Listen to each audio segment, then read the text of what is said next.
Bienvenue dans le Cloud Screener, le podcast qui navigue parmi les nuages. Moi, c'est Anthony Monté, le fondateur de Cloud Mercato, un cabinet de recherche et conseil spécialisé dans l'analyse du marché du cloud.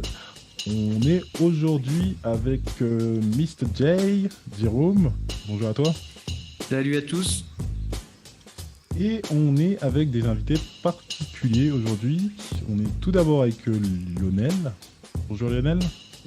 Bonjour Zoé, bonjour Jérôme, moi Lionel Dubreuil, je suis parti d'Oracle et je suis en charge de la stratégie OCI au niveau IMI. Ok, perfect. Salut Grégoire. Salut Anthony, donc moi Grégoire, je gère l'équipe commerciale donc, qui adresse les clients high-tech chez Oracle, qui sont tous les clients qui vont utiliser OCI pour atteindre un client final, donc les startups, les ISV, cette catégorie de clients. D'accord. Et notre troisième invité, que je découvre aujourd'hui avec vous, Mathieu, bonjour. Bonjour à tous, merci de nous recevoir. Moi je suis le collègue de Grégoire, c'est-à-dire que je gère une équipe commerciale qui adresse des clients français pour notre offre OCI, pour la cloud infrastructure. Là c'est exclusivement, on parle des clients finaux, donc des ETI, des PME, de différents secteurs d'activité. Hors high-tech, puisque high-tech c'est géré chez Grégoire. D'accord. Avant de commencer, déjà merci beaucoup à vous trois d'être venus pour présenter Oracle dans le Cloud Screener. C'est vraiment un plaisir de vous recevoir. Et je me retourne vers nos auditeurs, spectateurs, audio-spectateurs, etc. Et devinez quoi, aujourd'hui, on va parler de cloud, ou en français de info nuagique, pour ceux qui connaissent. Donc, pas de Cumulus, Nebulosus ou Stratiformus ou autre. On va parler d'hyper-nuages avec Oracle, hyperscaler, nuage, tout ça, je pense que vous avez saisi. Et avant de commencer à parler de Oracle, je voulais vous donner un petit contexte, ou plutôt mon point de vue, ma manière de voir les choses, de situer Oracle en fait dans le marché. Et d'abord, la première idée qui me vient à l'esprit, moi, c'est de dire qu'on a affaire à un des pionniers de l'informatique, un des pionniers de l'IT, bien avant que le cloud existe. On a ces grosses entreprises qui viennent des années 70, où on peut citer IBM, on peut citer Oracle, on peut citer Microsoft, on peut en citer quelques-unes d'autres. Je pense que sur les deux doigts d'une main, ça peut tenir. Et ces entreprises, elles viennent de loin, et forcément, pour subsister, elles ont dû se réinventer. Se réinventer dans le software, se réinventer dans l'infrastructure, se réinventer dans l'intégration de l'infrastructure. On peut même parler de gaming pour Microsoft, qui se sont dit un jour, on va faire une Xbox, puis un Xbox Live, puis un cloud Xbox Live. Et aujourd'hui, je ne sais pas comment ça s'appelle, mais ils ont eu le nez creux, puisque le cloud, le gaming est une des industries les plus florissantes de notre millénaire. Et donc, ces acteurs se sont transformés. On parle de cloud ici, donc on va parler d'un peu nuagique. Et Azure s'est transformé, Microsoft s'est transformé avec Azure dans le cloud. IBM aussi a racheté SoftLayer il y a une dizaine d'années, je crois maintenant, pour aller dans le cloud. Et ils ont aussi racheté Red Hat, ils ont rajouté du OpenShift avec du Kubernetes et tout un tas de choses. Et aujourd'hui, on parle d'Oracle. Et Oracle, il a pris un petit peu plus de temps que les autres à aller dans le marché du cloud. Si je fais mes chiffres au doigt mouillé, comme ça, je dirais que Oracle a, je crois, débarqué il y a peut-être 8 ans, quelque chose comme ça, dans le marché du cloud, avec une première tentative qui était assez, je dirais, classique. C'est-à-dire qu'on avait des produits généraux, avec du IaaS, de l'ADB, etc. Mais de mon point de vue, on n'avait pas vraiment un élément différenciant par rapport aux autres leaders de marché qui étaient déjà présents. Ces leaders de marché, c'était donc bien sûr Amazon, Google et Azure. Et quand on regarde, qu'on connaît un petit peu l'industrie, ces trois gros ont leur élément différenciant. Bien sûr, on va dire, OK, je vais aller dans le cloud, je vais laisser ces trois gros parce que c'est les plus gros. Mais quand on a un SI à grande échelle, certains valent plus que d'autres. Ça dépend, on ne va pas rentrer dans le contexte du pourquoi et du comment. Mais cette première version d'Oracle n'était pas forcément différenciée des autres par rapport à ce qu'elle a amené sur le marché. Et dernièrement, c'est pas très précis, donc on va lancer encore une petite une date au doigt mouillé, on va dire il y a à peu près 4-5 ans, on a la parution de Oracle OCI Gen 2. Alors, Oracle OCI, Oracle Cloud Infrastructure, donc génération 2. Génération 2 parce que c'est une nouvelle manière de repenser leur cloud, une nouvelle manière de vouloir accueillir leurs clients, une nouvelle manière de permettre aux gens de consommer leur cloud. Et certes, ils ont un retard parce que Amazon, ça va faire peut-être 15 ans qu'ils sont là. Certes, ils n'ont pas tous les services que Amazon peut proposer, mais comme le dirait Jean de La Fontaine, tout arrive à point, qui sait attendre, le lièvre, la tortue, tout ça. Et c'est pas parce qu'on arrive en dernier sur le marché qu'en fait on n'a que des désavantages. Euh, un désavantage, un des avantages majeurs d'Oracle est justement d'être arrivé dernier et d'être arrivé avec toute la puissance de frappe qu'ils ont sur le marché et d'avoir été capable de développer un service, une infrastructure et des produits qui sont plus modernes, qui correspondent plus aux attentes de leurs clients et aussi qui correspondent plus à leurs attentes d'eux-mêmes. Parce que quand on est en 2005 et qu'on commence à faire un cloud, entre parenthèses Amazon, on fait beaucoup d'erreurs. Des erreurs qu'on ne va pas forcément répliquer sur les prochaines régions, les prochains data centers, mais si on ne réplique pas nos erreurs, on manque d'homogénéité, on met de la friction, on fait des process plus compliqués pour nos équipes en interne. Oracle est neuf. Donc Oracle a tout simplement moins d'erreurs, à l'expérience de tout ce qui s'est passé, donc plus de 15 ans à 20 ans de cloud qui sont arrivés. Oracle a déjà cette expérience et Oracle a les moyens de la pousser. Et donc, plutôt que de vous donner juste des grands concepts et vous dire des passages de Jean de La Fontaine, on est avec du staff d'Oracle aujourd'hui pour parler de tout ça. Quel est leur élément différenciant? Qu'est-ce qu'ils proposent sur le marché? Pourquoi Cloud Mercato parle tout le temps d'Oracle en ce moment même? Etc. etc. Et avant de commencer, j'aimerais poser la question à l'un de vous trois. Vous voyez qui c'est qui répond. Est-ce que ma vision est erronée? Est-ce que j'ai dit des grosses bêtises dans ma manière de voir, dans mon exposition? Oui, non. Allons-y. Non, je pense que c'est assez cohérent ce que tu as raconté et je pense qu'il y a une raison aussi pourquoi on a fait ça comme ça. C'est-à-dire que quand on a fait notre première génération, c'était effectivement nos débuts dans le cloud au sens infrastructure et plateforme, puisque un des points, tu posais la question, le point différenciant, c'est que je dirais il y a deux éléments différenciants en dehors de l'offre OCI dont on va parler, mais déjà Oracle est un fournisseur hardware à la base, en plus du software. Et dans le software, on couvre à la fois la technologie, mais aussi les applications. Donc, les deux points différenciants par rapport à la concurrence, si je mets un petit peu de côté Microsoft, qui est peut-être le plus proche en termes de scope, mais Microsoft ne fait pas le hardware, ben on est les seuls à faire, je dirais, de la technologie, donc de la base de données, du middleware, de la BI et des applications à la fois horizontales et transversales spécifiques par industrie. Déjà, ça, c'est un premier point. Donc, c'est pour ça qu'on a créé notre première génération. Notre première génération, elle a été conçue pour adresser notre base installée et uniquement notre base installée. Donc, c'était nos premiers essais, entre guillemets, avec bien évidemment une base de données as a service pour la base de données Oracle. Et comme la base de données toute seule ne peut pas fonctionner, il y a bien le middle tier, donc on avait nos premiers balbutiements au niveau du IaaS. Et on s'est rendu compte, comme tu l'as justement dit, que c'était peut-être pas suffisant et qu'on s'est dit, il faut peut-être repenser, et c'est ce qu'on a fait. On a repensé notre architecture et qu'est-ce qu'on a fait? On a été recruter les gens qui l'avaient développé ailleurs, chez Amazon, Azure, en tirant parti de leur expérience, en leur donnant, entre guillemets, une feuille blanche par rapport à votre expérience, comment vous feriez aujourd'hui? Voilà. OK. Donc, ouais, on est vraiment dans la prise d'expérience et on ne fera pas les mêmes erreurs qu'avant. Voilà. Typique. Non, mais après, je pense que c'est comme tout. De toute façon, si on ne fait pas d'erreur, on ne peut pas avancer.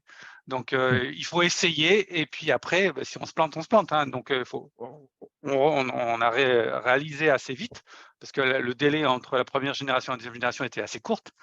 Et on peut être fier de ce qu'on a fait en quelques années, puisque tu le disais, effectivement, bon, on y reviendra par la suite en termes de déploiement de région, en termes de nombre de services, en termes d'investissement, en termes de clients. Voilà, hein, si on regarde c'est CloudWar sur Internet, on est la première compagnie en termes de croissance dans le cloud.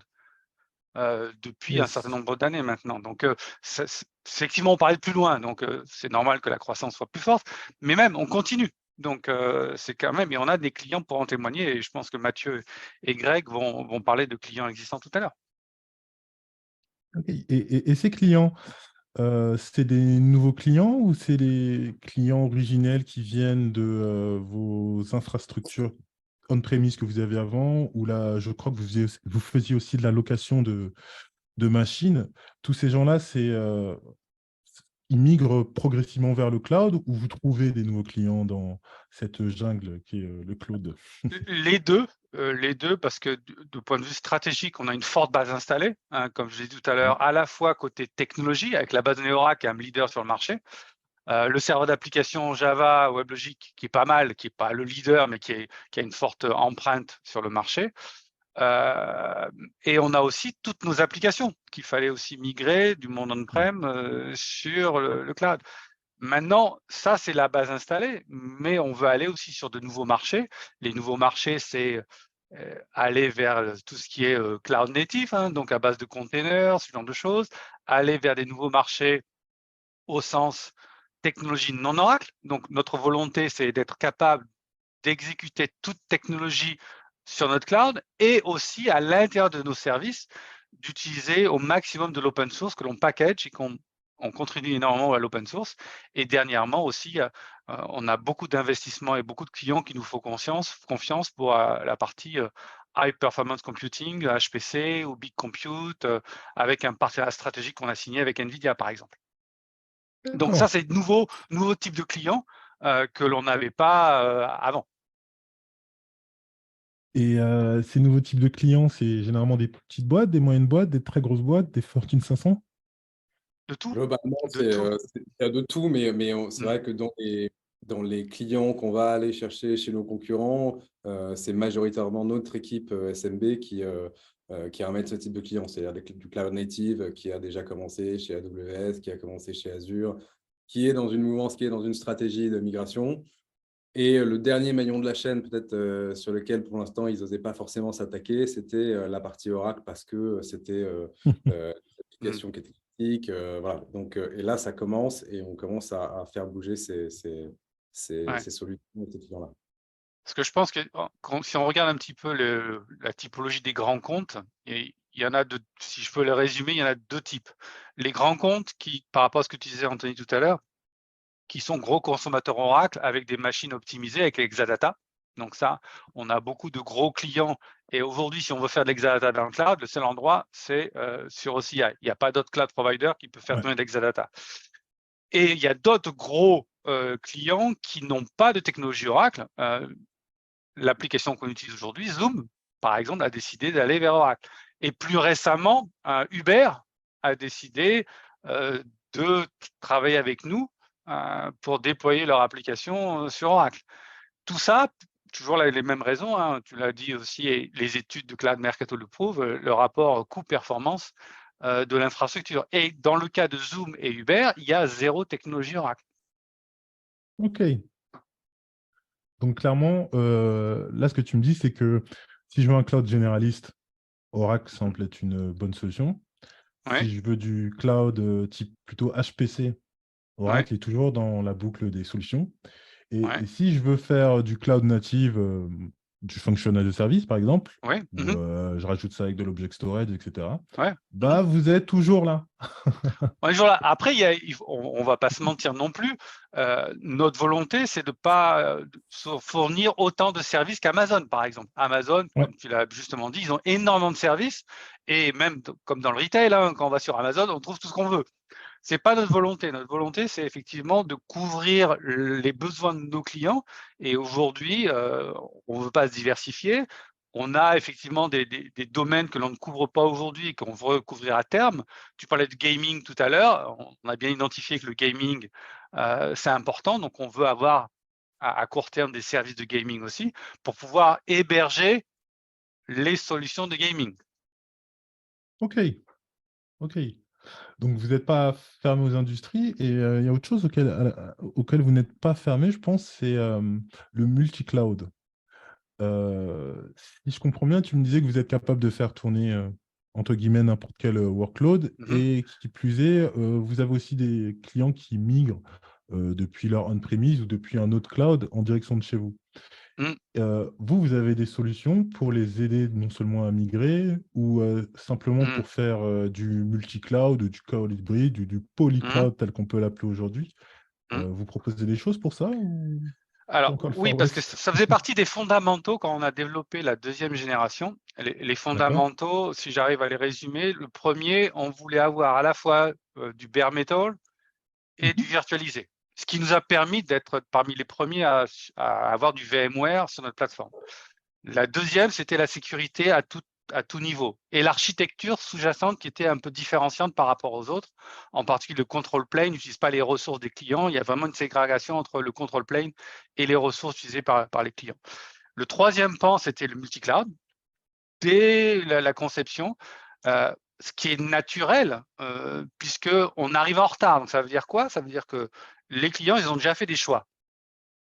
Donc, notre volonté, c'est pas de les remplacer, mais c'est de cohabiter. Donc, parce qu'il y a des éléments où on sait qu'on est fort, il y en a d'autres, on sait où nos concurrents sont très forts. Donc, par contre, on veut être capable de cohabiter. Et par rapport à ça, effectivement, on y reviendra par la suite, mais on a aussi toute une plateforme d'administration et de monitoring qui gère et qui monitore les plateformes, qu'elles tournent sur notre cloud, qu'elles tournent sur on-prem ou qu'elles tournent sur des clouds Amazon, Google ou Azure. Notre plateforme d'administration de monitoring, elle est, je dirais, multi-cloud, de facto. OK, d'accord.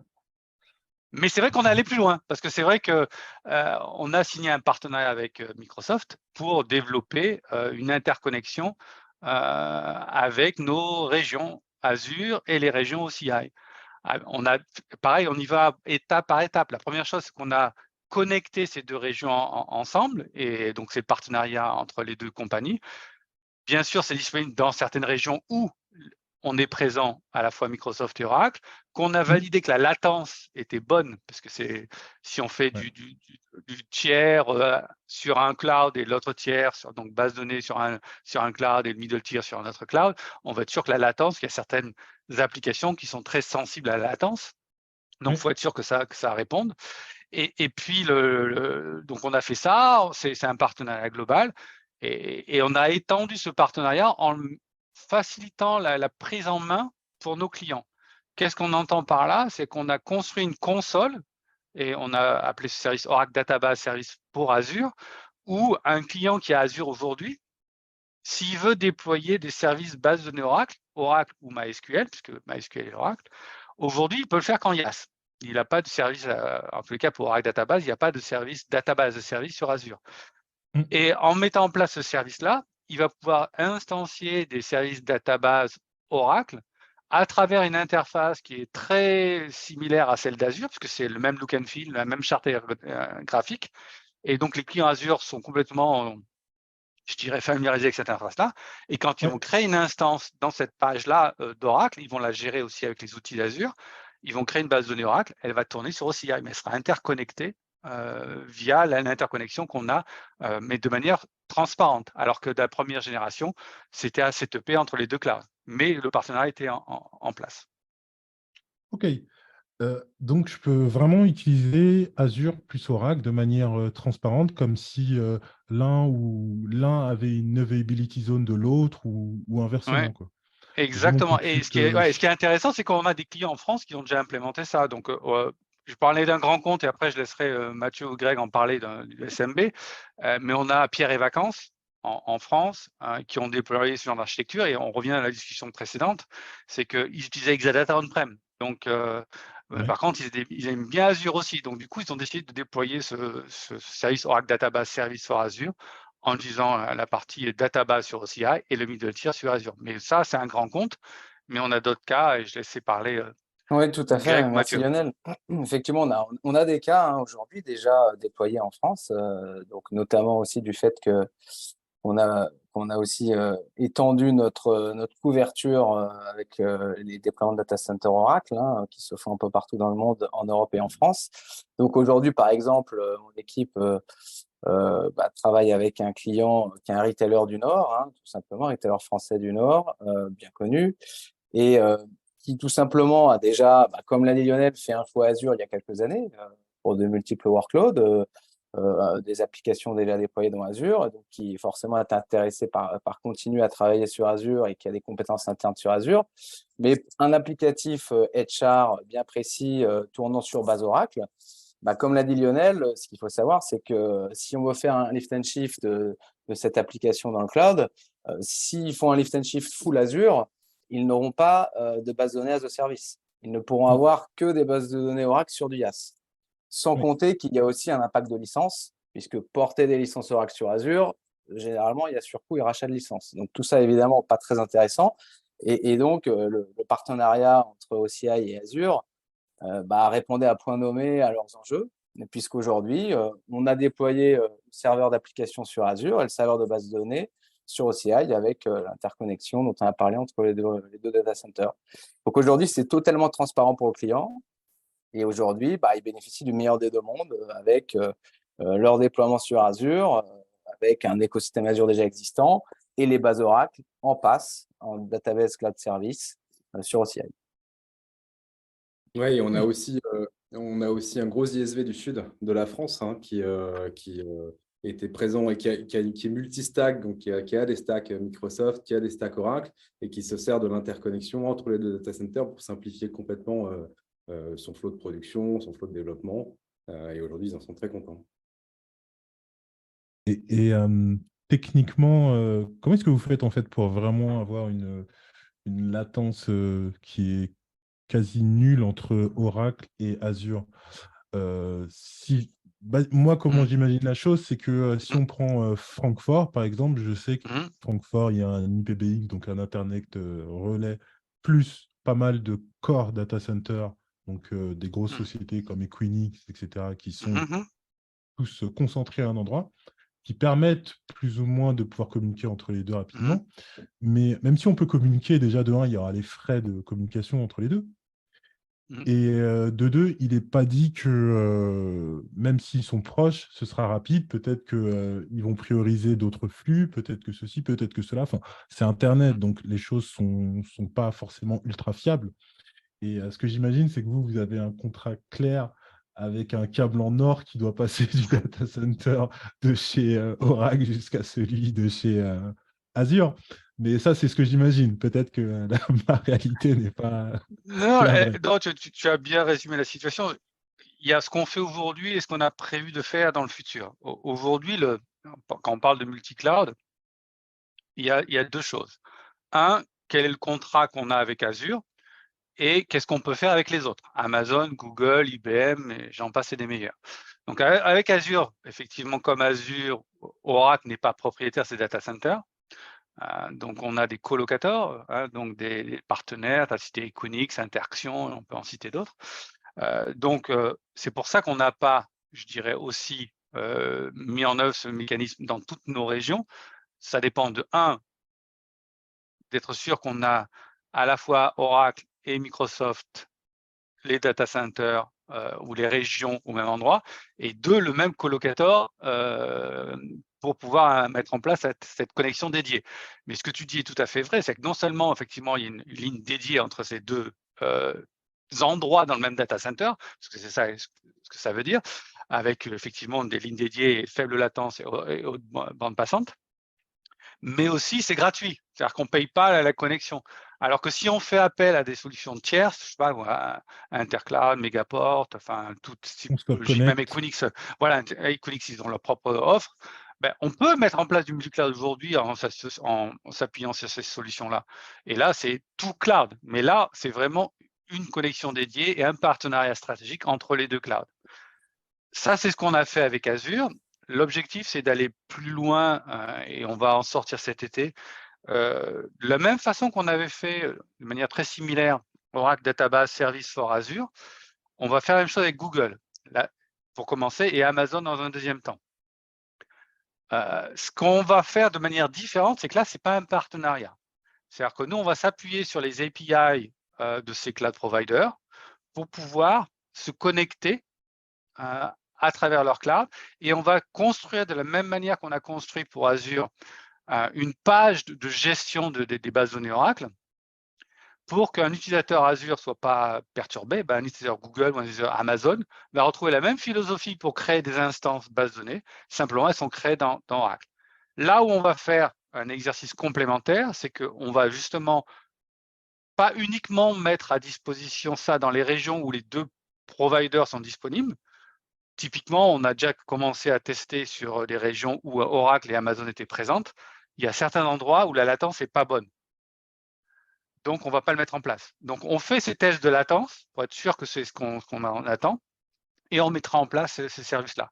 En premier Google, en deuxième Amazon. Et tout ça, ça va venir cet été.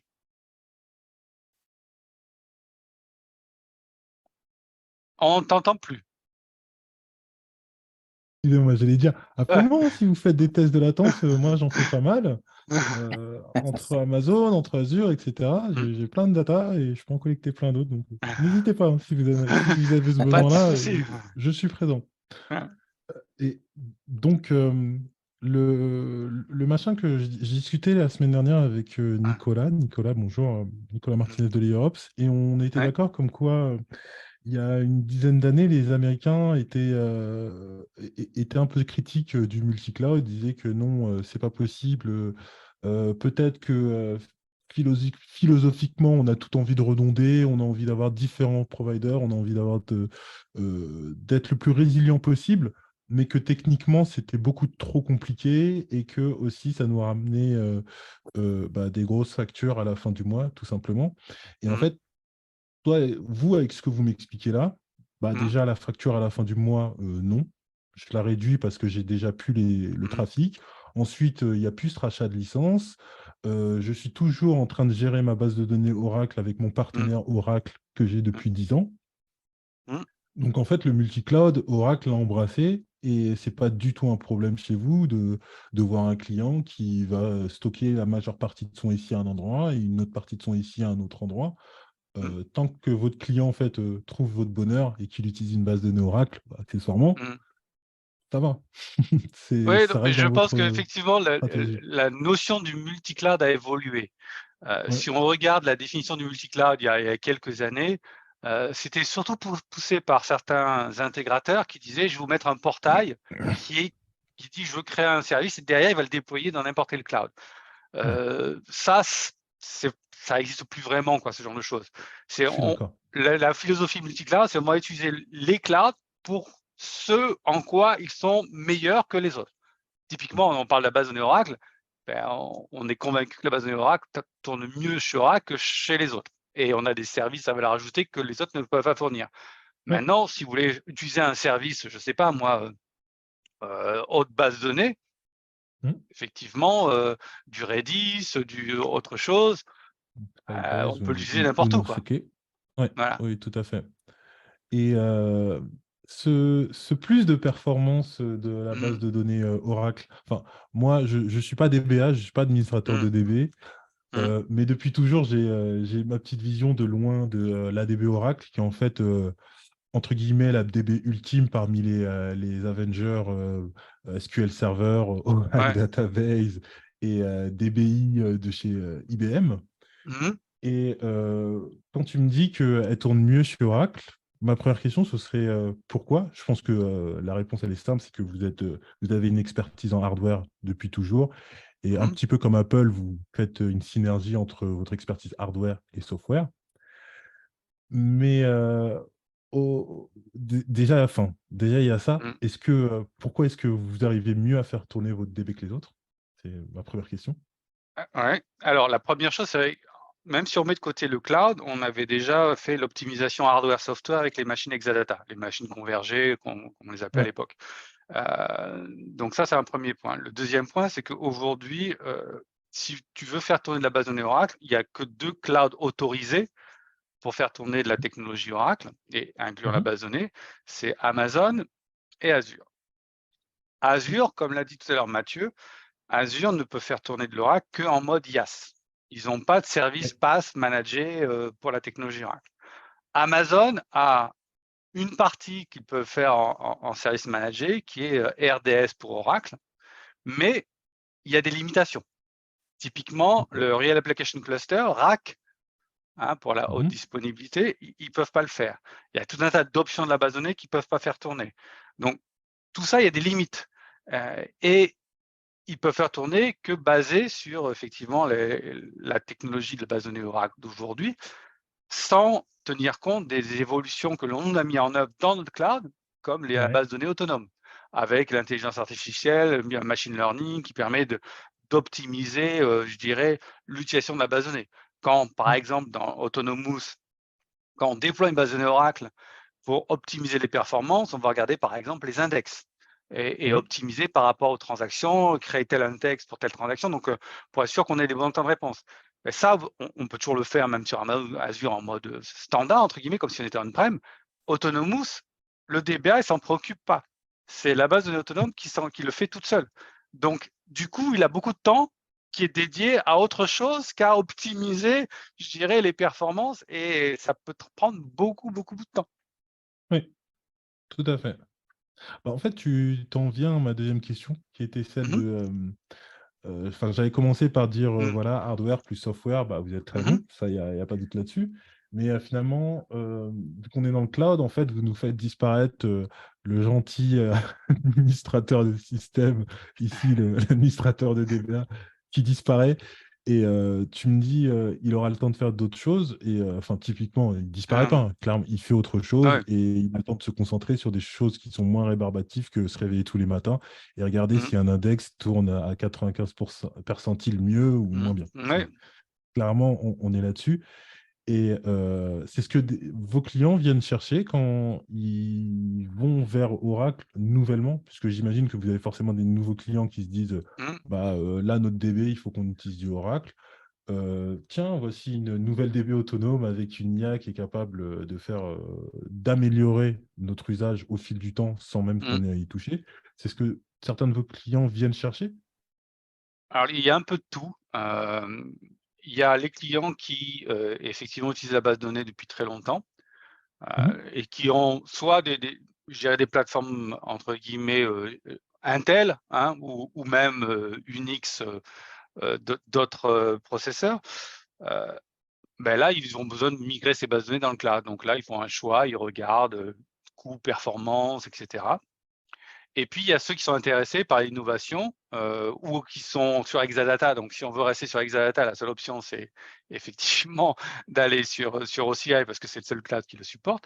Mais si on veut faire de l'innovation, typiquement avec les bases de données autonomes, il y a beaucoup de clients qui font le choix de dire, par exemple, on n'a pas les… en particulier, mais je vais laisser Greg ou Mathieu en parler, mais dans le mid-market, les équipes informatiques ne sont pas forcément comme dans les grands comptes. Il y a une ribambelle de personnes qu'il faut occuper, entre guillemets, ils ont énormément de choses à faire. Donc, quand dans le mid-market, l'équipe est restreinte, plus on fait des choses pour eux, mieux ils sont contents. Donc, ce que tu disais est très intéressant, c'est que quand on a sorti la base de données autonome, et on disait, voilà, Autonomous Database, il y a plein de choses qui sont automatisées pour vous, est-ce que c'est la fin des DBA? Non. Et il fallait rassurer les DBA dans un premier temps. En dire, voilà, non, vous avez toujours un job. Maintenant, ce que vous faisiez qui était un peu pénible, on va le faire pour vous. Mais c'est vous qui allez décider, par exemple, la fréquence des sauvegardes, si vous voulez, ou alors vous laissez le système le faire, mais l'optimisation du système, c'est la base de données qui va le faire de manière autonome. Voilà, mais en tous les cas, c'est je dirais, différent. Et puis, il y a aussi une évolution que l'on voit de plus en plus, et je pense que Mathieu et Greg ont des belles histoires à raconter là-dessus, c'est le développement d'applications en low-code, no-code. Avec Apex, Application Express, qui est dans la base de données, on a beaucoup de clients qui, maintenant, développent naturellement de nouvelles applications directement avec Apex et sous-jacent sur base de données autonome. Oui, je crois qu'il y a aussi, en effet, et Autonomous et en plus une base de données qui tourne sur de l'Exa. Donc, en plus, les performances sont optimiser. Donc ça aide aussi beaucoup nos clients. Je crois qu'il y a un phénomène aussi un peu générationnel, c'est qu'au-delà de… Il y a aussi une pénurie de DBA, hein, on le voit, on l'entend beaucoup chez nos clients. Donc, ils ont aussi beaucoup de mal à recruter cette population technique. Donc, on vient aussi soulager, nous, quelque part, une stack technique qui n'est pas facile à trouver sur le marché du travail aujourd'hui. Donc, ça permet aussi d'assurer la pérennité d'applicatifs qui ont été développés. Et en effet, on va donner une chaîne de valeur complètement différente avec Autonomous, c'est-à-dire qu'au lieu de se concentrer sur les couches basses, on va se concentrer sur les couches un peu plus hautes. Et on a notamment, en tout cas, enfin, sur la partie high-tech, moi je sais que j'ai au moins un ou deux ISV qui ne fonctionnent que comme ça, c'est-à-dire sur un socle Autonomous et derrière une application Apex. Je peux citer Agilab, par exemple, qui intervient sur tous les marchés du monde avec une application qui vont pouvoir ségréguer ou en tout cas démultiplier pour s'adapter à leurs clients en utilisant Apex et l'Autonomous sous-jacent. Mais en fait, ils ne vont pas s'occuper de l'Autonomous, ils vont se concentrer sur les besoins du client et ils vont adapter grâce à Apex en fait, leur interface au client final. Ok. Pour Tout à fait. un non-initié comme moi, Apex, c'est votre produit pour faire du no-code? Oui. Alors, on a deux offres. On a une offre qui est historique, qui existe depuis des années, qui s'appelle Apex, Application Express, ou Apex en acronyme, qui est présent avec les bases de données. On a aussi un autre module qui s'appelle Visual Builder, qui permet de faire des applications qui a été à l'origine conçu pour étendre nos applications SaaS en mode low-code, no-code, et qui maintenant peut développer des applications standalone. Donc, on a ces deux offres à notre catalogue. Mais ce que disait Greg est très intéressant dans le sens où Oracle, quand on regarde en termes de base de données, c'est toujours reconnu par les clients et les clients ne se plaignaient pas, entre guillemets, peut-être la partie comportement commercial, on va dire, pour la base de données, ça existe toujours, mais de la technologie, non. Par contre, ils disaient aussi que c'est aussi un peu compliqué à optimiser, etc. Parce que c'est tellement puissant, et il y a tellement de paramètres que ce n'est pas forcément évident. Donc, si tu mets ça plus que disait Greg en termes de compétences sur le marché, même si effectivement quand tu regardes les sites des Engines qui récoltent combien de fois le mot Oracle apparaît dans les CV, les profils, etc. Donc on est toujours numéro 1 depuis des années, c'est-à-dire qu'il y a beaucoup de clients qui connaissent la base de données Oracle, c'est quand même pas simple. Donc du coup, effectivement, si on peut faire leur plaisir à ces gens-là et rendre leur vie plus simple, on va le faire. Bah, moi, ce que je vois, là, l'image que vous m'avez jetée aux yeux, c'est marrant parce que c'est un peu un extrême de se dire, dans mon cerveau à moi, c'est un peu un extrême de prendre une DB Oracle, donc HPC ultra optime, et se dire, bah, on va la balancer au gars avec son no-code et il va se faire plaisir. Et en réalité, c'est très cohérent. C'est très cohérent parce que quand je fais ma DB no-code, j'ai aucune idée de qu'est-ce qu'une table, qu'est-ce qu'une colonne, une ligne. Tout ce que je veux, c'est stocker mon Excel et qu'il soit disponible en ligne et que je puisse faire joujou avec. Et donc, mes tables, ça peut être n'importe quoi. Mes tables avec des clés étrangères par-ci, des ceci, des cela. Et ne parlons même pas des requêtes qui vont être générées automatiquement parce que j'ai à faire. Bah, en fait, là, vous me dites que j'ai une IA qui va optimiser ma DB et que moi, demain, quand je vais rajouter une nouvelle table parce que j'ai découvert un nouveau Excel, bah, la DB va dire tiens, je devrais plutôt mettre un index là et rajouter ceci, faire une table secondaire, faire une table cache, etc. Enfin, les milliards de paramètres qui existent dans Oracle SQL. Et du coup, en fait, on passe d'un no-code avec une DB qui aurait pu décrépir au fil du temps, parce que plus on ajoute de choses et plus ce sera lent et plus il y aura de relations à faire, à une DB qui va s'optimiser toute seule et que moi, en tant que no-codeur, je pourrais juste me focus sur ce que j'ai envie de faire, mes data que j'ai envie de traiter et mes tableaux que j'ai envie de faire, sans me dire, plus tard, un jour, il faudra que je passe à quelque chose de plus performant, quelque chose de plus dur, il faudra que je change, ou même que je change ma solution de code parce qu'elle n'est pas capable de me gérer quelque chose de performant derrière, et que j'arriverai rapidement à ce point où le no-code ne sera plus ma solution. Là, vous dites que le no-code, je l'étends et je l'étends et je l'étends jusqu'à ce qu'il y ait vraiment un problème de no-code, mais ce ne sera certainement pas la base de données, en fait. Ouais. Exact. Après, je pense que ce qui est important aussi de noter, c'est que c'est pas un produit nouveau. Apex est là depuis des années. Et qu'est-ce que ça veut dire en dehors du fait que le produit il est mature, il a évolué? C'est de dire qu'on a une forte communauté de développeurs. D'accord. C'est-à-dire qu'on parlait des compétences sur le marché, bah, tu peux trouver, et il y a de forts clubs utilisateurs autour d'Apex dans le monde entier, et on trouve des compétences, des gens qui connaissent ce produit-là. Et l'avantage aussi, c'est que c'est dans la base de données, donc c'est portable. S'ils veulent mettre sur Ouais. OCI, ils peuvent. S'ils veulent mettre sur Amazon ou sur Azure en mode IaaS, ils peuvent. Bien évidemment, la combinaison Autonomous Database plus Apex, effectivement, rajoutera de la valeur ajoutée, mais on a une forte communauté, premièrement, avec du contenu. Et quand on regarde un petit peu les offres de low-code, no-code, souvent, c'est des acteurs de niche. Si je mets de côté Microsoft, parce que Microsoft, ils ont Power Apps qui est assez robuste sur cet environnement-là, mais Amazon débute juste, IBM et Google aussi, hein, ils n'ont pas vraiment d'offres dédiées low-code, hein, ça débute juste, alors que nous, Apex, il est là depuis des années, quoi. Tout à fait. Et ce qu'on peut aussi, pour compléter, ce qu'on peut souligner, c'est qu'il y a différents cas d'usage aussi d'utilisation d'Apex. C'est qu'on peut être sur des cas d'usage basiques, de fichiers Excel à transformer, d'annuaires en ligne, de choses très, très basiques, mais on peut être sur des choses beaucoup plus robustes, puisque Apex permet aussi de développer des applications vraiment solides, hein. On a des éditeurs logiciels aujourd'hui, principalement parce qu'on a un cas d'usage qui est de transformer les utilisateurs de la technologie Forms, Oracle, de les emmener justement vers Apex. Donc, on a des éditeurs logiciels en France qui ont développé des écrans Forms, parfois des centaines, voire des milliers, et qui aujourd'hui vont migrer tous ces écrans sur du Apex à partir de la base de données Oracle. Donc, et pour faire des ERP vraiment très, très, très élaborés. Donc, on peut être du simple annuaire en ligne utilisé par une direction marketing à potentiellement un ERP. Voilà. Et entre-temps, j'allais dire entre les deux, on a aussi des cas d'usage, par exemple des applications Oracle qui peuvent être enrichies par des écrans en Apex pour justement améliorer un petit peu le design, l'ergonomie. Typiquement, e-Business Suite, hein, qui est l'ERP Oracle bien connu.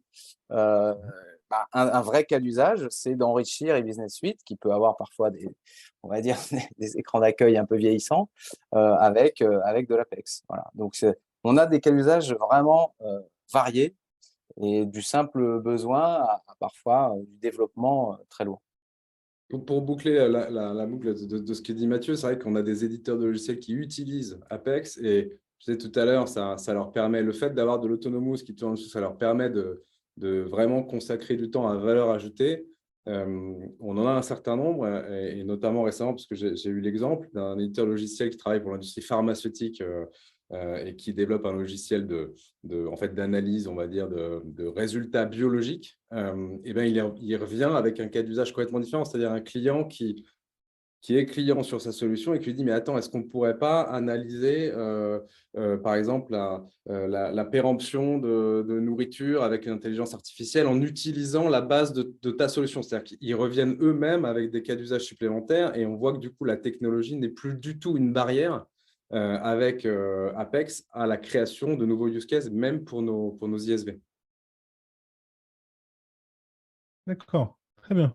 J'ai une petite question pour Jérôme. Ça va le cerveau, ça chauffe pas trop? Non, ça va. No code, ça va. Après, quand il y a beaucoup de termes techniques en anglais, tout ça, ça commence à être difficile, mais je m'en sors plutôt bien. Ça va, A dernièrement. priori, tu irais chez Oracle comme ça ou Les yeux fermés. Alors, moi, database, moi, la seule database que j'utilise, c'est Airtable. Donc, je pense qu'on est encore loin de niveau Oracle. Mais voilà, no code, ouais, ça va encore. Ok. Et toi, Jérôme, d'ailleurs, écoute bien la transition, elle est Vas-y, merveilleuse. vas-y. Toi, Jérôme, tu es au Brésil, dans la région de Oui. Sao Paulo. Et Ouais. pas mal de cloud providers existent dans cette région. Enfin, dès qu'on a besoin d'être en Amérique du Sud, le premier endroit où on va, c'est Sao Paulo pour un cloud. Il n'y a pas de doute là-dessus. Le problème de Sao Paulo, au niveau cloud, c'est que c'est très, très cher. Si on doit donner une petite échelle, je prends une VM Amazon à 1 euro à Francfort, par exemple, ou à 1 euro plutôt en US East Northern Virginia, par exemple, elle va être à 1 dollar de l'heure. À Francfort, elle va être à 1,10 $. À Sao Paulo, elle va être à 1,60 $ si ce n'est pas 2 dollars. Je prends cette même VM, même taille à Northern Virginia, Oracle, cette fois-ci, sachant qu'Oracle a une région, un pop en Northern Virginia. Déjà, elle va me coûter 30 centimes au lieu d'1 euro chez Amazon. Mais ce n'est pas ça l'histoire. L'histoire, c'est qu'à Francfort, elle me coûtera aussi 30 centimes. Et à Sao Paulo, elle me coûtera encore une fois 30 centimes. Tout ça pour dire que chez la plupart des cloud providers, on a des tendances comme ça. On sait que ça va coûter plus ou moins cher à tel endroit. Chez Oracle, on a un prix international. Quand Oracle me dit ton SI te coûtera tant à tel endroit, il me coûtera le même prix à un autre endroit en réalité. Comment vous faites ça, les gars? Comment c'est possible? Je pense que c'est pas tant dans la façon dont on le fait que dans le fait que ce soit un vrai choix commercial, de lisibilité pour pouvoir adresser nos clients en termes de fairness, comme on dit, c'est-à-dire qu'on va adresser des clients qui sont présents sur les 4 continents, qui ont des besoins partout. Je parle en tout cas pour ma spécialité, qui sont les clients ISV. Quand j'ai un client ISV, ne serait-ce que même franco-français, mais la France, on dit que sur la France, le soleil ne se couche jamais, mais c'est vrai, les ISV français peuvent avoir des clients en métropole, aux Antilles, en Nouvelle-Calédonie, et il faut pouvoir les adresser avec des data centers locaux. Et quand vous êtes chez en effet Amazon et que vous vendez votre logiciel et votre souscription le même prix à ce client-là, mais que vous perdez la moitié de votre marge parce que vous l'adressez sur un data center qui vous coûte 2 fois plus cher à Singapour, c'est un vrai pain point. Donc, nous, on a choisi de l'adresser et d'être très transparent sur les prix. D'ailleurs, c'est un truc que vous soulignez beaucoup chez Cloud Mercato, le fait qu'on soit très transparent et performant sur les prix. C'est valable aussi pour les coûts de transfert. On a une politique qui est très transparente et qui est très, très avantageuse. Mais c'est un vrai parti pris pour nous d'afficher cette transparence pour nos clients dans le monde entier et de pouvoir leur dire, vous instanciez où vous soyez, ce sera le même prix, vous aurez le même PNL, la même structure de coût. Et c'est valable aussi dans l'industrie, hein. Tu disais à juste titre, Grégoire, qu'effectivement, pour un éditeur de logiciel qui doit avoir une politique tarifaire à peu près homogène, c'est sûr que des coûts très divergents sur la partie infra dans des data centers différents, ça peut être un pain point. Mais dans l'industrie, même dans le SMB, on se rend compte en fait qu'on a beaucoup de clients qui ont des déploiements à l'international. Donc, très clairement, on pourrait croire que des PME françaises, finalement, ça ne les intéresse pas trop et que ça reste franco-français, voire européen. On a beaucoup de clients aujourd'hui qui ont des industries, des usines un peu partout, en Amérique, en Asie. Donc effectivement, c'est très important parce que, comme l'a dit Grégoire, l'intérêt aussi du cloud, c'est pour pouvoir être au plus proche, effectivement, des workloads et donc d'utiliser cette stratégie qu'a mise en place Oracle avec des déploiements massifs de data centers de régions partout dans le monde. Et donc, effectivement, ce parti pris d'avoir un prix uniforme est à noter. C'est sûr que ça représente des investissements pour Oracle, mais en tout cas, Oracle a fait ce choix pour une plus grande lisibilité d'un point de vue client. Et je rajouterais, et là je rentre un peu plus dans la technologie derrière, c'est qu'on veut être sûr que nos clients, comme toutes les promesses du cloud, c'est de payer ce que l'on consomme. D'accord? Mais l'objectif, c'est d'optimiser la consommation. C'est-à-dire qu'aujourd'hui, on est le premier cloud provider à avoir sorti ce qu'on appelle les infrastructures flex, où quand on va créer une VM, on peut indépendamment faire varier le nombre d'OCPU ou de vCPU et la mémoire pour être au plus proche des besoins de nos clients. Parce qu'il peut y avoir une application qui est très CPU intensive ou au contrario qui est très memory intensive. Donc du coup, chez tout le cloud provider, on va choisir le maximum que supporter soit pour CPU et donc du coup avoir la mémoire associée et vice-versa. Alors que nous, tout est indépendant et non seulement on a ce concept de flex infrastructure, mais elle est disponible sur les 3 chips que l'on supporte, AMD, Intel et Ampere. Ouais, il n'y a que Google qui a, sur quelques shapes, qu'ils ont fait ça avec de l'Intel, mais ils ne l'ont pas sur l'AMD, ils ne l'ont pas sur l'Ampere. Nous, on l'a sur ces 3 modes-là. Oui, tout à fait. Ça peut paraître anodin, mais oui, c'est un point fort. Ne serait-ce si on pense en termes de FinOps et qu'on sait exactement quels sont nos besoins, peut-être que j'ai besoin d'une VM qui a 12 CPU et 19,5 gigas de RAM, Mhm. pour être un peu précis. Et que si j'allais la chercher chez Amazon, Amazon me dirait, bah non, là, tu dois prendre cette VM qui a 16 CPU, 32 gigas de RAM et en plus 800 gigas de NVMe storage dont je n'ai Mhm. pas besoin. Mhm.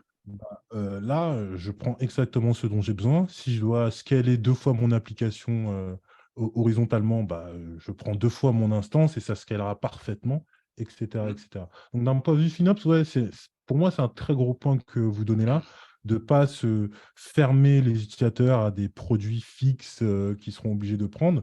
Mais ma question sous-jacente, ce serait, n'est-ce pas compliqué pour vous après d'arriver à faire comment est-ce que je pourrais dire ça en français? On va dire ça en anglais, mais le scheduling parfait pour arriver à avoir vos data centers et vos machines physiques qui Mhm. sont remplies, entre guillemets, qui sont bien remplies. Parce que en ayant Mhm. justement, en laissant la flexibilité à l'utilisateur, peut-être que vous aurez une machine physique où tous les CPU seront consommés et il restera de la RAM, mais pas assez de CPU Mhm. pour faire de nouvelles machines virtuelles pour vos nouveaux clients. Mhm. Donc, peut-être que vous, de votre côté, ça amène aussi des problèmes, des pain points d'avoir cette infrastructure flexible. Je Alors, pense. oui Ouais, et vas-y, non, je vas-y. pense qu'il y a. Ouais, vas-y. Non, non, vas-y, vas-y. Alors, oui et non, c'est vrai que c'est important, mais c'est là où on voit aussi la différence quand on est fournisseur de hardware. Donc, on sait aussi, je dirais, comment gérer ces hardware-là. La deuxième chose, c'est que, encore une fois, on raisonne besoin client. Là où, quand on veut créer une VM sur Oracle, on va avoir, je sais pas, une dizaine de choix. Sur Amazon ou Azure, on a plus de 900 types de VM, quoi. Donc, pour s'y retrouver, faut être faut choisir la bonne, et deux, si on s'est planté, si on a fait le maximum, faut changer. Donc, c'est compliqué. Nous, on pense vraiment à nos clients en premier lieu. Et après, il y a une philosophie aussi que l'on a chez Oracle, que n'ont pas nos concurrents, c'est que on parle de cloud distribué. C'est-à-dire qu'on a des régions publiques, et ça va faire une bonne transition peut-être aux autres sujets. On parlait de multi-cloud, donc on reste toujours dans le cloud public. Mais on a aussi un concept, donc on parle de région dédiée, où on a tous les services que l'on a dans une région publique, mais chez un client ou chez un partenaire, avec une offre qui s'appelle Alloy. Ça, c'est tous les services. Et si on veut une petite partie des services, on a la même philosophie avec Exadata Cloud Customer qui concernera que la base de données, Mmh. et Compute Cloud Customer qui concernera que la partie middle tier ou VM, peu importe, qu'on pourra déployer de la même manière chez les clients avec la même interface, je dirais, les mêmes sets d'APIs. Donc, si on fait du infrastructure as a code avec du Terraform, on ne sera pas perturbé, ce sera exactement les mêmes API. Donc, ça, on est les seuls à le faire, entre guillemets, pour l'ensemble de notre offre. On a effectivement avec Azure Stack, avec Amazon Outpost, avec Google Anthos, enfin, tous ces gens-là, ils ont des sous-ensembles, mais qui n'est pas exactement le même produit. Nous, c'est exactement la même chose. Et ça, c'est Ok. super intéressant pour adresser des problématiques, je dirais, de régulation dans certaines industries, comme le secteur public, la banque, la finance ou autres, où ils veulent avoir leurs données dans leur data center et pouvoir utiliser tous les services. Oui, c'est la même philosophie qui a été adoptée pour notre cloud souverain là, qui arrive dans quelques jours en availability. C'est-à-dire que nos concurrents ont préféré faire des partnerships avec des acteurs locaux, mais ça a deux inconvénients. Le premier, c'est qu'on ne peut pas offrir la même console, et le deuxième, c'est qu'on ne peut pas offrir le même prix. Encore une fois, on en revient au sujet d'avant. Nous, on veut offrir le même prix et offrir la même expérience à nos clients. Donc, nous, on a opté pour un système différent, qui sera un cloud souverain européen, avec la même console et surtout les mêmes prix. Et Ok. tout justement, par rapport à ce que dit Greg, il a tout à fait raison. C'est-à-dire que tout ça, on capitalise en expérience. C'est-à-dire qu'on sait maintenant facilement déployer une région publique, mais on s'y déploie des régions pour nos partenaires ou nos clients avec le Cloud Customer. On va le faire de la même manière avec les régions souveraines en Allemagne et en Espagne, avec à chaque fois, donc c'est leur propre realm, donc propre royaume, qui ne sont pas connectés les uns aux autres. Donc, et l'annonce qu'on a faite par rapport au cloud souverain, c'est vraiment pas Oracle America, c'est Oracle Europe, avec les gens du support basés en Europe et administrés, gérés par des résidents européens. Donc, c'est vraiment tout nouveau et nous, c'est du concret. Les autres, ils en parlent beaucoup, il y a beaucoup d'effets d'annonce, mais ce n'est pas encore disponible. Nous, ça sort cet été. Il y aura un lancement d'ailleurs officiel en juillet. Et cette Pour- réactivité. Non, vas-y. Oui, pardon Anthony, excuse-moi. oui. Pour effectivement, ce qui est intéressant, et tu parlais en tout début de notre interview des différenciateurs un petit peu du Cloud Oracle, ça, je pense que c'est un différenciateur majeur, c'est vraiment le large éventail de modes de déploiement. Voilà. On a le cloud public pur. On a, là, ce dont parlait Lionel, le cloud at customer, donc dans les data centers du client avec des machines physiques derrière les pare-feux des clients. On a évidemment le multi-cloud avec les différentes interconnexions en cours et à venir avec nos compétiteurs. On a le cloud souverain qui arrive cet été pour répondre à des problématiques très précises du monde du healthcare, du secteur public, de la finance. Donc, on a vraiment un large éventail de choix pour le client suivant ses contraintes, suivant la régulation dans les différents secteurs d'activité. Et ça permet effectivement, entre guillemets, de pouvoir adresser tous les besoins. Et après, techniquement parlant, on a de la même manière la base de données Cloud Service, par exemple, pour parler de la base de données de façon assez simple. On a Autonomous Database sur du full manage. On a Exadata Cloud Service. Donc, on a vraiment un large éventail. Et c'est ça aussi qui fait un des différenciateurs majeurs de OCI. Sachant que le dernier point, et on n'en a pas beaucoup parlé, parce qu'on a beaucoup parlé d'Oracle avec son existant, mais si on veut être crédible dans le monde du cloud, on doit supporter du non-Oracle. Donc, on a parlé de Zoom, de Uber et d'autres.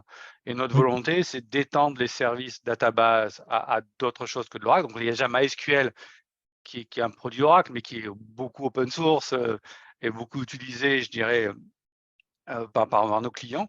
Donc là, pareil, on fait de l'innovation avec à la fois du transactionnel et du décisionnel, la même base de données MySQL avec HeatWave. Donc ça, c'est l'innovation qui n'existe que sur Oracle. Et on va petit à petit sortir d'autres services de base de données. On a déjà sorti OpenSearch.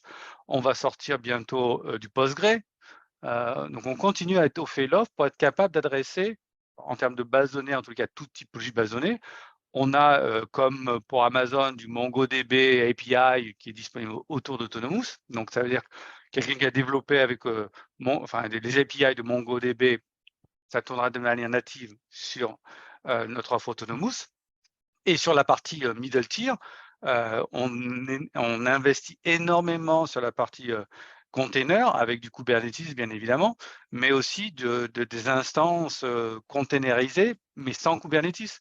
Parce que certains nous demandent d'avoir ce genre de choses, mais pas forcément l'infrastructure un peu lourde de Kubernetes. Voilà, donc on évolue énormément dans cette offre-là. Et ce qu'on fait pour les clients, on le fait aussi à notre propre technologie.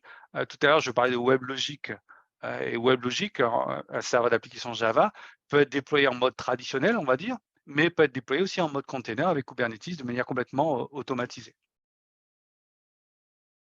Oui, Jérôme. J'ai une petite question, là, excusez-moi, je remets le micro. Justement, peut-être pour rebondir par rapport à ça, quels sont en fait les véritables les défis pour les années ou les mois à venir d'Oracle, soit marketing ou technique? C'est une bonne question, ça. Les défis. Il faut continuer sur notre momentum, donc aider nos clients dans leur transition, parce qu'effectivement, la journée dans le cloud ne se fait pas en une seule fois. Une fois qu'on y est, ça continue à évoluer. Donc, d'un point de vue client applicatif, on aide nos clients qui ont aujourd'hui, je pense que Mathieu a parlé d'Oracle Business Suite, c'est des clients qui sont aujourd'hui majoritairement on-prem. On les aide à migrer sur OCI en mode qu'on appelle lift and shift, on prend nos applications, mais à terme, ces clients-là vont aller vers notre offre SaaS. Donc, les accompagner dans le déploiement, je dirais, leur évolution du mode on-prem, lift and shift OCI et après aller vers le SaaS. Encore une fois, il n'y a pas de marche forcée, c'est eux qui décident vers où ils veulent aller et quand est-ce qu'ils veulent y aller. Ça, c'est évident. On veut aller sur de nouveaux domaines. Tout à l'heure, je parlais de gaming. c'est quelque chose que l'on veut adresser. Et pour ça, il faut qu'on ait aussi un certain nombre de composants que l'on n'a pas aujourd'hui. On a des partenariats qu'on a signés pour du Content Delivery Network, CDN. Si on n'a pas ça, ça sera difficile de pouvoir aller sur ce marché. Donc, il y a des offres que l'on va développer pour adresser ces sujets-là. On fait énormément d'investissements autour de AI, ML, donc intelligence artificielle et machine learning avec NVIDIA, supporter les dernières chips de NVIDIA, collaborer ensemble pour supporter les applications de NVIDIA sur notre cloud. Donc, il y a plein de choses qu'on fait avec eux. Et on veut faciliter, encore une fois, la vie de nos clients dans l'approche multi-cloud. Donc, toutes les évolutions dont on a parlé tout à l'heure, on veut continuer à le faire. Donc, on a commencé avec Azure, mais Azure n'est pas le seul cloud provider. On va être sûr de pouvoir faciliter la vie de nos clients qui sont dans une tendance multi-cloud avec Google, avec Amazon, pour ne citer que. Ouais, je pense qu'on doit, en termes de momentum, en effet, je trouve qu'il y a maintenant aussi une saine compétition qui s'instaure. Tu en parlais en introduction, Anthony. Je pense qu'en effet, il y a quelques années, les grands acteurs disaient « Ah ben non, pas de multi-cloud, c'est trop compliqué ». Et je pense que là, on met le pavé dans la main aussi d'avoir une compétition qui s'installe, qui fonctionne et qui devient saine en termes de prix-performance. Ça, c'est un des premiers défis à faire intégrer, on va dire, aussi au marché. Le deuxième sujet qu'on a aussi, peut-être nous, plus que les autres, c'est que très souvent, notre technologie fait fonctionner des applications critiques. Et donc, il faut aussi aider les clients à franchir le pas. C'est-à-dire qu'il y a toujours une petite appréhension. Nous, on a aussi des niveaux de SLA qui sont assez importants pour pouvoir garantir aussi que ce qui a toujours fonctionné chez un client dans un cadre on-premise peut fonctionner dans le cloud parce que c'est critique, parce que ça ne doit pas tomber, parce que voilà. Donc ça c'est un des défis aussi, je pense, des prochains mois. Et puis pour rebondir sur ce que disait Lionel, je pense qu'on a aussi toute la déferlante, je dirais peut-être même une lame de fond sur tous les modèles de machine learning, de LLM qui sont aujourd'hui qui sont intégrés chez certains de nos concurrents avec de l'open source, avec des modèles maison. Nous, la stratégie d'Oracle là-dessus, c'est plutôt d'être la Suisse, on va dire, des cloud providers, c'est-à-dire de pouvoir hoster tous les modèles open source, parce qu'on s'aperçoit aussi dans ce domaine-là qui avance à une vitesse folle et on bosse avec pas mal d'acteurs et d'acteurs indépendants du LLM aujourd'hui en France et ailleurs. On s'aperçoit que ce marché va à une vitesse folle, mais que énormément de modèles qui sont développés en quelques semaines peuvent être plus performants que les modèles de GPT-4, de OpenAI. Donc, nous, on va avoir une stratégie ici de pouvoir être aussi un émulateur de ces futurs technos qu'on aura bien sûr à cœur d'intégrer aussi, comme d'autres l'ont fait avant nous, à nos stacks applicatives pour les améliorer et en améliorer l'expérience. Pour compléter, vas-y, Lionel. Pour compléter, effectivement, pour répondre à ta question, en tout cas, selon moi, le principal défi qui nous attend sur les prochaines années, c'est aussi faire prendre conscience à nos clients et nos partenaires, justement, de la richesse et de la valeur de l'offre OCI. C'est que, comme on l'a dit depuis le début de cet entretien, effectivement, on arrivait après nos compétiteurs. Donc, on souffre un petit peu de ces déficits d'image, parfois. Il y a beaucoup de clients qui ont commencé sur AWS, sur Azure. Voilà. Et après, effectivement, quand on commence, parfois, on n'a pas forcément envie de changer. Donc, ça, c'est un vrai défi pour nous. Alors, j'ai plus de lumière. Voilà. Quand tu parles d'image, c'est pas mal. Voilà. Donc, je vais peut-être rallumer. Excusez-moi. Tu n'as pas l'infrarouge. Voilà, c'est pas pratique. Bon.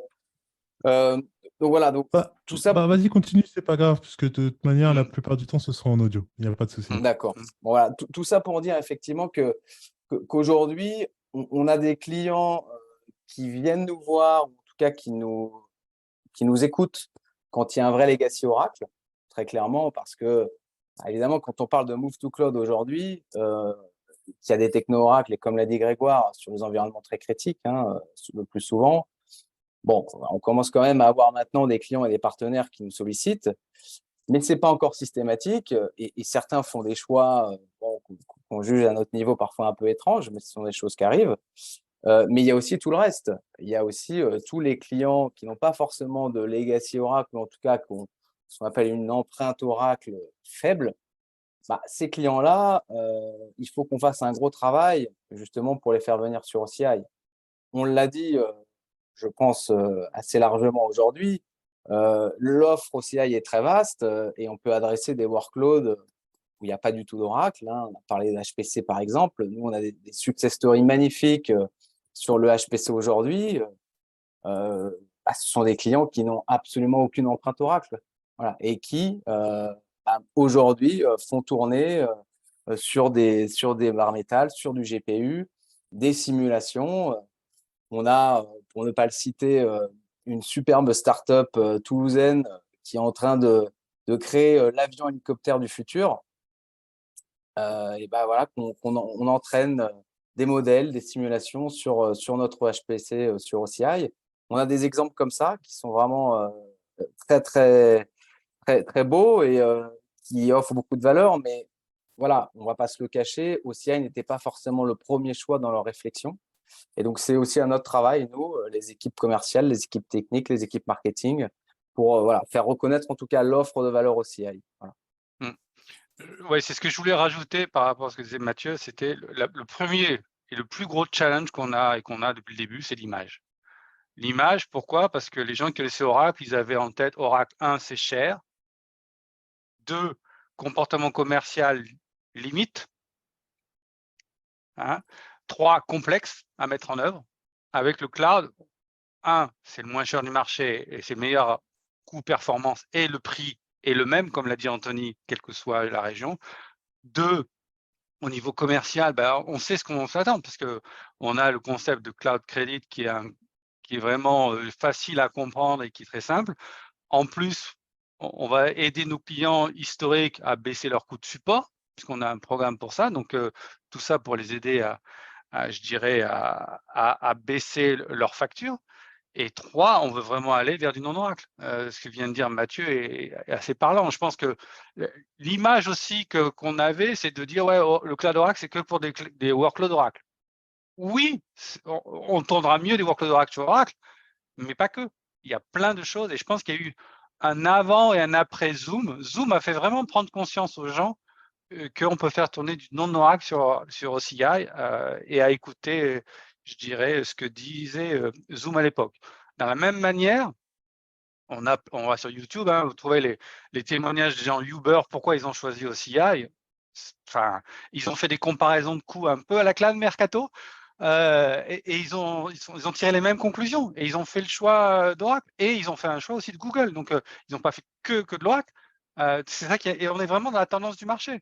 Notre volonté, c'est pas de remplacer et d'être hégémonique, c'est vraiment de répondre aux enjeux de nos clients, de les accompagner. La notion d'accompagnement est super importante. Que nos partenaires soient formés, qu'ils soient certifiés. On est peut-être le cloud provider qui a le plus de programmes de certification autour de nos services. Et on continue, et pour adresser toute typologie de workload. Il y a des choses qu'on ne sait pas faire aujourd'hui, la partie gaming, en tous les cas, des choses qu'on ne sait pas bien faire. On va continuer à faire évoluer notre offre. Mais on a commencé avec OCI avec peut-être 6 ou 7 services, on a plus de 100 services aujourd'hui. En quelques années, on a plus de 10 000 développeurs. Voilà, plus de 100 services, 10 000 développeurs, ça vous donne un ordre d'idée. Anthony, ton micro. Ouais. Je disais plus 40 régions ou quelque chose comme ça. Donc, alors, oui, on a 42 régions, on vient juste de sortir la Serbie pour l'Europe, en tous les cas. Et on a d'autres qui arrivent. Et les 2 plus importants qui vont sortir, c'est ce que disait Greg tout à l'heure, c'est nos régions européennes, cloud souverain européen, à Francfort, enfin à Munich, pardon, et en Espagne, à Madrid. Vas-y, Jay. Alors moi, j'ai une autre question justement par rapport un petit peu par rapport à tout ça et par rapport à l'image qu'on avait aussi que Oracle était un peu la Suisse du cloud. Je ne sais pas comment on pourrait dire ça. Si Oracle était une voiture, ce serait quelle voiture ou quelle marque et pourquoi? Parce qu'on serait plutôt sur une Dacia, sur une Mercedes, sur une Ferrari. Avec le rouge, instinctivement, moi j'aurais envie de dire Ferrari. Mais c'est très présomptueux de dire direct. Alors, le problème, ce sont les moins chers aussi. Donc, Déjà, il faut s'y connaître en bagnole. oui, aussi. C'est plus compliqué là.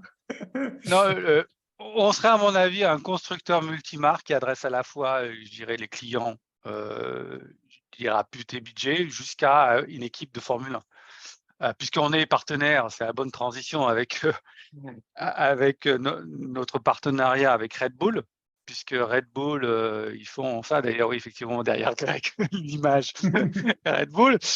Donc, voilà, ça sera un constructeur qui est capable de faire de la, je dirais, voiture, je dirais, que tout le monde peut s'acheter jusqu'à, je dirais, la Formule 1. Et on a la même chose côté bateau aussi, puisque avec CLGP, on a la même philosophie, voilà. Donc, pour répondre à ta question, c'est compliqué de trouver un constructeur qui réponde à tous ces... et qui soit successful aussi, c'est ça aussi. Alors, il faut sortir votre marque de voiture. C'est peut-être ça l'idée. Non, mais effectivement, c'est vrai que c'est difficile de répondre dans le sens où, comme l'a dit Lionel, on adresse tout type de besoins. Alors, évidemment, historiquement, les workloads les plus critiques peuvent tourner sur Oracle. Donc, on en a parlé largement aujourd'hui. Quand on parle d'ExaCC, Exadata Cloud Service, ou Exadata Cloud Customer, on est vraiment sur la Rolls-Royce en termes d'infra cloud pour des workloads de base de données Oracle. Mais on a aussi du très basique, Database Cloud Service Standard Edition. C'est quelque chose qui tourne très bien, évidemment, mais qui est très largement utilisé sur le SMB. C'est très peu cher par rapport à l'ancien modèle de licensing qui représentait des coûts assez importants, hein, 15 000 € la licence processeur standard édition. Donc là, on est vraiment sur des coûts qui sont très peu élevés. On a évidemment un service co-managé de base de données. On a tout un tas d'options qu'on n'a pas normalement dans le monde on-prem, comme par exemple l'encryption sur la base de données. On a vraiment beaucoup de choses. Et c'est la première version, la plus basique, on va dire, de la base de données Oracle dans le cloud. On a aussi MySQL Cloud Service, dont tu as parlé Lionel. Donc, on voit vraiment qu'on fait le grand écart là. Voilà, donc pour adresser effectivement du très grand compte comme on le fait historiquement, mais aussi du SMB. Et aujourd'hui, vous avez 2 personnes, Grégoire et moi-même, qui représentons le SMB. Preuve que ces dernières années, Oracle a aussi beaucoup investi sur ce segment de marché. Et, ça fait, je pense, 1h20 à peu près que nous sommes ensemble. En réalité, j'ai encore plein de choses que j'aimerais discuter avec vous, mais là, aujourd'hui, on n'aura pas le temps. Ce sera pour une prochaine fois, c'est pas grave. Voilà. Voilà. Tout à fait. Sachant que le point que j'avais en tête et que je me suis dit, non, on va prendre beaucoup trop longtemps, c'était votre capacité d'exécution des choses, en fait, d'avoir une vision et de pouvoir la mettre en place, de se dire, ah, on va aller dans telle région et vous n'avez pas besoin de planifier ça sur 10 ans, en tout cas publiquement sur 10 ans. Et donc, à notre prochain rendez-vous, je pense que vous aurez encore plus de choses à dire vu votre vitesse d'exécution. Quoi qu'il arrive, pour maintenant, juste avant de vous laisser, messieurs, est-ce que vous avez un petit mot à propos d'Oracle, à propos des consommateurs, à propos des futurs consommateurs, peut-être de votre infrastructure et de votre plateforme? Juste le petit mot, chacun d'entre vous pourra s'exprimer, mais le petit mot que vous voudriez laisser dans la tête de l'auditeur. Je vais peut-être ouvrir le bal si vous voulez. Vas-y. Moi, très clairement, s'il y avait une petite phrase choc à laisser peut-être justement en clôture de cet entretien, je dirais que Oracle a changé. Voilà, on a parlé de l'image d'Oracle juste avant. Très clairement, Oracle a changé. Alors évidemment, notamment sur un passage sur du cloud, parce que le cloud de nos jours, c'est pas on vend et on s'en va, comme on a pu le faire malheureusement chez Oracle, largement et trop largement il y a quelques années. Voilà, donc aujourd'hui, s'il n'y a pas de succès du client, si le projet se passe mal, et voilà, on ne va pas pouvoir continuer à être successful et à accompagner ses clients. Donc c'est très important. On est maintenant sur un mode projet. Donc c'est pas on vend des cloud services et on s'en va. Non, c'est on met en place un contrat qui permet à nos clients d'utiliser nos cloud services et ensuite on déploie. Et on déploie. et on fait du build et on fait du run. Tout ça évidemment avec nos partenaires. Donc on va dire que la stratégie partenaire est essentielle, hein. On ne peut pas faire de projet sans partenaire, hein, très clairement. Ouais. Et donc aujourd'hui, on est sur un tout autre paradigme par rapport à ce qu'on a pu connaître il y a 10, 15, 20 ans. Voilà. Moi, je suis arrivé il y a 9 ans chez Oracle, et j'ai vu ce changement total. Voilà. Il y a 9 ans, on était au balbutiement de notre offre Cloud Gen 1 dont on a parlé tout à l'heure. On était sur 99% de vente de licences pour la technologie, en tout cas ce qui me concernait à l'époque. Et encore une fois, on était sur de la transaction. On était sur de la transaction, du prix, un peu d'agressivité commerciale, et c'était l'image qu'on envoyait à nos clients. Aujourd'hui, ça a changé. Maintenant, aujourd'hui, on ne peut plus travailler comme ça, évidemment. Comme je l'ai dit, on est sur du service, on est sur du projet, on est sur de Yes. l'accompagnement sur la durée.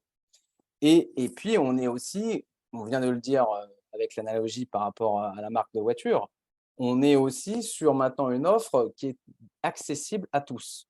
Il y a beaucoup de clients, notamment dans la SMB, qui avant se disaient Oracle, on ne peut pas se le payer.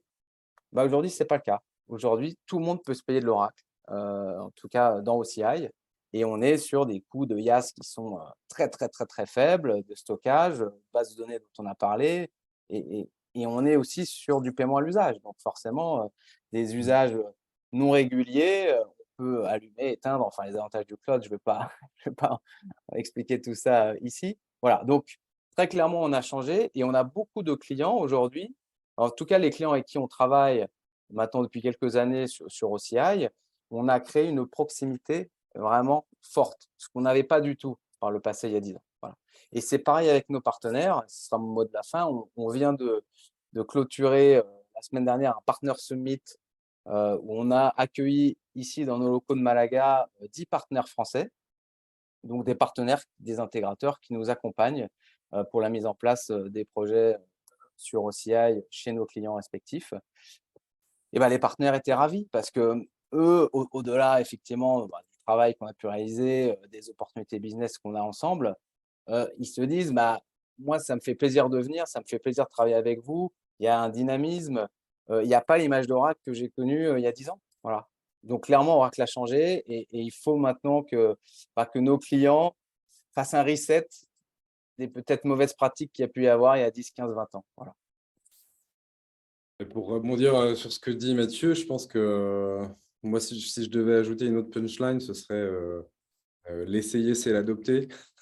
C'est-à-dire qu'on a beaucoup d'une part parce que justement, et c'est aussi là que le travail de Cloud Mercato est hyper important, c'est que on a vraiment ce témoignage de nos clients qui nous disent c'est le même service en moins cher, mais avec les SLA. Enfin, voilà, on arrive vraiment à cocher des cases que d'autres ne cochent pas avec notre rapport coût-perf. Et il y a quelque chose d'autre qui est mis en avant par nos clients, c'est la présence de nos équipes auprès d'eux. C'est-à-dire que chez certains de nos concurrents qui sont aussi très gros, vous pouvez être un numéro, quoi. Quand il y a un problème, quand il y a quelque chose à résoudre, que ce soit en pré-prod, post-prod, c'est souvent compliqué d'avoir un interlocuteur et d'avoir une équipe mobilisée. Et c'est vrai que nous, peut-être pour reprendre aussi un peu l'allégorie de la voiture tout à l'heure, mais on garde un service haute couture qui fait un peu la marque de fabrique d'Oracle auprès de ses clients. C'est-à-dire que typiquement, pour des applications critiques, pour des ISV dont c'est vraiment le fond de commerce d'avoir une application qui tourne, ils ne peuvent pas se permettre non plus d'avoir des pannes de prod, ce genre de choses. Voilà, on a une équipe dédiée, une équipe qui est présente à leur côté, facilement identifiable, et on les accompagne. Et c'est aussi cette adoption-là qui fait que voilà, nos clients sont successful avec nous, et finalement nous confient de plus en plus de workload et de plus en plus de clients. Que ce soit sur des clients historiques on-prem to cloud, mais sur du cloud native, on a aussi le cas de startups qui ont commencé ailleurs, mais qui sont un numéro chez Amazon ou chez Azure, mais qui, chez nous, ont l'accompagnement nécessaire qui leur permettent d'envisager d'aller prendre de nouveaux marchés, de s'attaquer à des sujets un peu plus épineux. Voilà. Et on est là à leur côté. Voilà, donc j'allais dire la même chose que Greg, donc il m'a piqué la punchline, mais c'est pas un problème. Non, mais en 2 mots, c'est laisser la chance à Oracle. Donc faites un POC. On a toutes les ressources pour aider les clients à faire un POC. Et une fois que le POC sera fait, vous verrez le résultat par vous-même. Et une fois que le POC est fait, vous n'êtes pas livré à vous-même. Je rebondis sur ce que disait Greg. L'accompagnement est clé. On avait fait plusieurs événements à Malaga, en particulier avec nos partenaires éditeurs de logiciels. Et un élément commun de tous les témoignages qu'on avait, c'est certes la technologie était bien, mais l'accompagnement était critique. Et il remercie Oracle pour l'accompagnement en plus effectivement de l'offre sous-jacente. Mais l'accompagnement, les hommes, c'était très important. La technologie, D'accord. c'est bien. Les hommes, c'est aussi très bien et très important. Ouais, c'est un peu ma philosophie aussi chez Cloud Mercato. On a plein de data, c'est cool les data, mais en fait, avoir les gens avec vous qui sont capables de les lire et qui les comprennent bien, c'est toujours plus important. Si je dois synthétiser rapidement, Oracle a changé.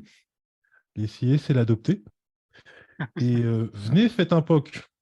Et si je dois rajouter ma petite phrase à moi, c'est pas cher, donc faites-le votre POC. Il ne va pas vous coûter grand-chose.